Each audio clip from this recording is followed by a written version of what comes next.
नमस्कार, पाटलिपुत्र की पॉलिटिक्स देख रहे हैं आप। मैं हूं आपके साथ पूजा।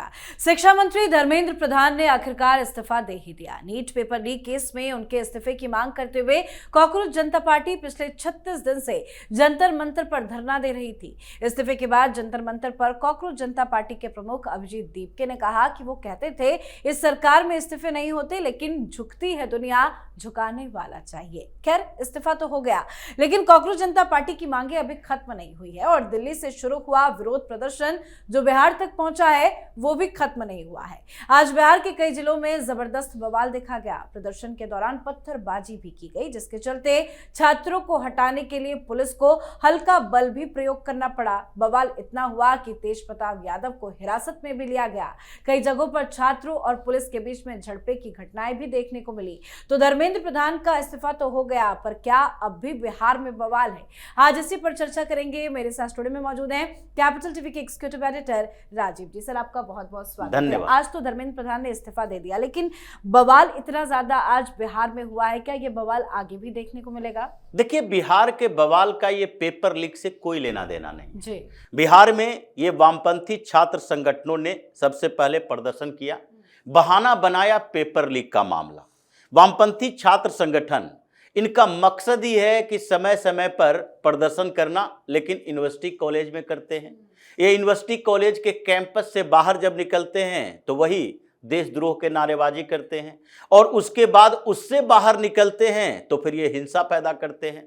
क्योंकि वही पार्टी है, जैसे सीपीआई-एमएल, जो कि पहले नक्सली हुआ करता था, माले, लेकिन इनको लगने लगा कि नक्सली आंदोलन से कुछ होने वाला नहीं है, ये हिंसात्मक आंदोलन तो है, लेकिन इससे हमें डायरेक्ट बेनिफिट नहीं मिलता। इसके इंटेलेक्चुअल वर्ग, जो सो कॉल्ड इंटेलेक्चुअल वर्ग है, जो general secretary, politburo member, इन लोगों के हाथों में कुछ होता ही नहीं था। ये सिर्फ दस्ता बनाया करते थे माले का, और इन लोगों को जब अपने फायदे की बात सामने आई तो ये लोग पॉलिटिकल विंग बना लिए और कहे नहीं नहीं, अब डेमोक्रेटिक तरीके से आंदोलन करेंगे। लेकिन इसका वो नक्सली संगठन अभी भी बिहार में एक्टिवेट है। भले ही ये डायरेक्ट ना कहे कि हमारा ही ये संगठन है, लेकिन है। और वही लोग, जो स्टूडेंट विंग इसका है, वो भी उसी एजेंडे पर चलता है। अब इन लोगों को एक मौका मिला कि अभी विपक्ष की पार्टियां भी उस कॉकरोच आंदोलन का साथ दे रही है, और कॉकरोचों का आंदोलन ये था ही नहीं, ये तो डफली गैंग का आंदोलन रहा है। दिल्ली के अंदर जामिया मिलिया इस्लामिया या जेएनयू या दिल्ली यूनिवर्सिटी, ये तीनों यूनिवर्सिटी को नोटिफिकेशन जारी करना पड़ा कि हमारे छात्र कम से कम जंतर मंतर पर न जाए।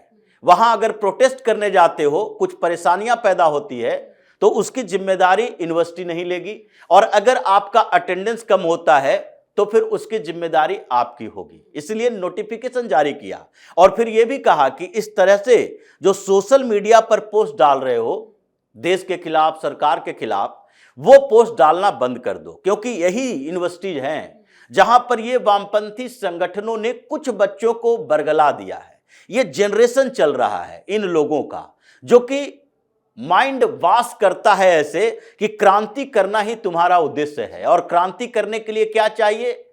ये डांसिंग, गाना बजाना, डफली, ऐसे माहौल क्रिएट करो कि लोगों को मुद्दा समझ में आए या ना आए, लेकिन थिरकने पर, नारेबाजी करने पर वो मजबूर हो जाएं। और यही इनका एजेंडा रहा, तरीका रहा है। और इन्हीं लोगों ने कॉकरोचों को भी सपोर्ट किया। अब इन्हीं लोगों के सपोर्ट से जब कम्युनिस्ट आंदोलन चल रहा है, दीपिके तो ये टूल किट की तरह है, ये वामपंथियों का, इधर कांग्रेसियों का, और इन दोनों के सपोर्ट से दीपिके को लगा कि हम बहुत बड़े नेता पैदा हो गए। इससे बड़ा आंदोलन किया था पाटीदारों का आंदोलन जो गुजरात में हुआ।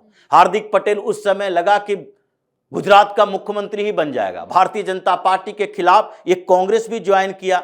हार्दिक पटेल कांग्रेस ज्वाइन करने के बाद विधानसभा भी नहीं जीत पाया, फिर जाकर उसे भारतीय जनता पार्टी ज्वाइन करना पड़ा, फिर एक छोटा मोटा नेता बनकर रह गया। ये दीपिके को इन लोगों ने एक टूल बनाया है, और कल होके जैसे इतने बड़े हंगामे के बाद देशद्रोह का तमगा लेकर ये कन्हैया कुमार घूम रहा है, कम्युनिस्ट से कांग्रेसी बन गया, लेकिन आज तक एक चुनाव तक नहीं जीत पाया। दीपिका का हश्र इन लोगों से भी बुरा होने वाला है। लेकिन ये वामपंथियों ने क्या किया कि बिहार में फिर से ये जो अपने खोए हुए जनाधार है, जो पिछले चुनाव में खो गया था, उससे पहले इसको थोड़ा सा ये संजीवनी मिल गई थी।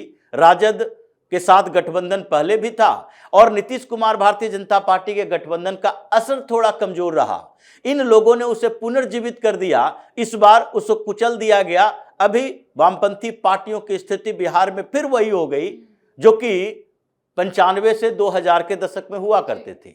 तो ऐसी स्थिति में इन लोगों को लगा कि अभी विपक्ष भी सब साथ में है, कांग्रेस का स्टूडेंट विंग भी साथ में है, फिर वामपंथी और कांग्रेसी एक साथ नहीं आते। अगर स्टूडेंट आंदोलन की बात करें या उस तरह के मूवमेंट में ये दोनों साथ साथ नहीं आएगा। एनएसयूआई और आयसा एक साथ नहीं आएगा, एसएफआई एक साथ नहीं आएगा। इन लोगों के बीच भी अपने वैचारिक असहमति है, लेकिन इस समय लगा कि ये भी सपोर्ट कर रहा है, ये भी सपोर्ट कर रहा है, तो इसको तो लाल सलाम कहते हुए बिहार की सड़कों पर कियोस्क पैदा करना है। इसने पुराने अपने नक्सली संगठनों के वो कैडर को सड़क पर उतारा बिहार बंद के नाम पर, जो कि पत्थरबाजी करने लगे। ये कश्मीर नहीं है। बिहार की सड़कों पर अगर आप प्रोटेस्ट करने के लिए निकले हो, बंद का मतलब ही होता है कि स्वेच्छा से जो अपने दुकान की शटर बंद कर ले, जो स्कूल कॉलेज बंद हो जाए। अगर लोग बाइकॉट कर दें कि नहीं नहीं हम ऑफिस नहीं जाएंगे, तो उसे बंद कहा जा सकता है। आप जबरदस्ती दुकानों को, मार्केट को बंद कराने निकले, गाड़ियों से लोग जा रहे हैं तो गाड़ी के शीशे फोड़ दिए, कांच फोड़ दिए, उसको आग लगा दिए, तो ये आंदोलन का तरीका नहीं है। ये एक अराजकतावादी माहौल पैदा करने का था। इसलिए सम्राट चौधरी के सामने पहली चुनौती थी। अभी सीएम बने हैं, उसके बाद कभी ऐसे सामना नहीं करना पड़ा।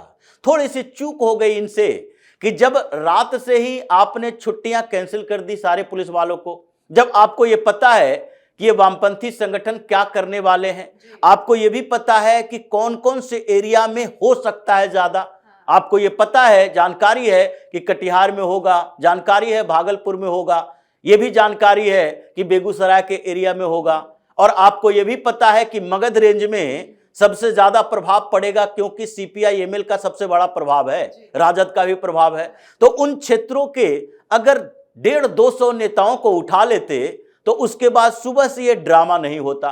लेकिन इन्होंने से केवल अलर्ट मोड की बात की और रात में कोई एक्शन नहीं लिया। सुबह होते आप पुलिस वाले को सामने भेजो, वो पत्थर फेंकेगा, पुलिस वाले आंसू गैस के गोले छोड़ेंगे। तो यही कियोस्क पैदा हो गया, जिसके कारण सम्राट चौधरी को भी अब आगे के लिए सबक मिला है कि इस तरह के अगर किसी तरह से अराजकता पैदा करने की कोशिश की गई तो उससे पहले 1-2 दिन पहले से हम किस तरह के एक्शन ले सकते हैं। इसी में अब तेज प्रताप यादव की भी एंट्री। इनको भी लग रहा है राजनीतिक जमीन तलाश करनी है। अब राजनीतिक जमीन तलाश करनी है तो राजद की तरफ से नो है। भारतीय जनता पार्टी से कोशिश की है कि जदयू बीजेपी कहीं से भी हमारे लिए गठबंधन की तरह, गठबंधन पार्टनर की तरह हमें शामिल कर ले, यहां से भी नो कह दिया गया। तो अब जाएंगे कहां? इनको लगने लगा कि जन नेता बनने के लिए लालू प्रसाद यादव की तरह इन्हीं लोगों के साथ उतरकर सड़कों पर आंदोलन करेंगे। सड़क पर आंदोलन करोगे तो हिरासत में लिए जाओगे, इसलिए इनको भी हिरासत में लिया गया। खैर, जो भी एक दिन के अंदर इन्होंने दिखाया और सम्राट चौधरी ने जिस तरीके से हैंडल करने की कोशिश की, आंशिक सफलता इनकी भी है, आंशिक विफलता इनकी भी है, क्योंकि पहली बार ऐसी चुनौती हुई थी। लेकिन फिर भी बिहार में जो राजद के समय में बंद हुआ करता था या फिर इससे पहले नीतीश कुमार के सरकारों में ही राजद का बंद हुआ करता था, उतना ज्यादा कियोस्क पैदा नहीं हुआ, क्योंकि वहां पर पुलिस को भी ये लग रहा था सरकार हमें पनिश नहीं करेगी, अगर हमें गोली चलानी पड़े तो गोली चला सकते हैं। इसलिए बिहार में पहले की तुलना में व्यवस्थित तरीके से रहा। लेकिन इन लोगों ने जो अपना चरित्र दिखाया, वामपंथियों ने इस बार, उस चरित्र के बाद अब सम्राट चौधरी को तो सतर्क रहने की जरूरत है कि आगे भी ऐसे काम ये करते रहेंगे। उसके लिए पुलिस को अलर्ट मोड पर रखो और जितने पटना में प्रदर्शन हुए और जो 450 से ज्यादा एफआईआर दर्ज हुए अज्ञात लोगों पर, उन सबके खिलाफ कार्रवाई करोगे तभी आप योगी की तरह उत्तर प्रदेश को जैसे ये शांत रखते हैं, बिहार को भी शांत तरीके से रख सकते जी। हैं। बहुत बहुत धन्यवाद सर समझाने के लिए। धन्यवाद। तो बिहार में पेपर लीक के खिलाफ बिहार बंद का आह्वान किया गया था। इसे लेकर बिहार में आज कई जगहों पर प्रदर्शन भी देखा गया। पटना से लेकर सासाराम और पूर्णिया तक जबरदस्त बवाल मचा। धर्मेंद्र प्रधान के इस्तीफे की मांग की गई। हालांकि बवाल के बीच में इस्तीफा अभी सामने आ गया, पर उसके बाद भी कई जगहों पर बवाल हुआ है। अब देखना होगा धर्मेंद्र प्रधान के इस्तीफे के बाद आगे बिहार की राजनीति कितनी गर्म होती है। तो अभी अपनी राय कमेंट करके लिखिएगा। देखते रहिए कैपिटल टीवी। नमस्कार।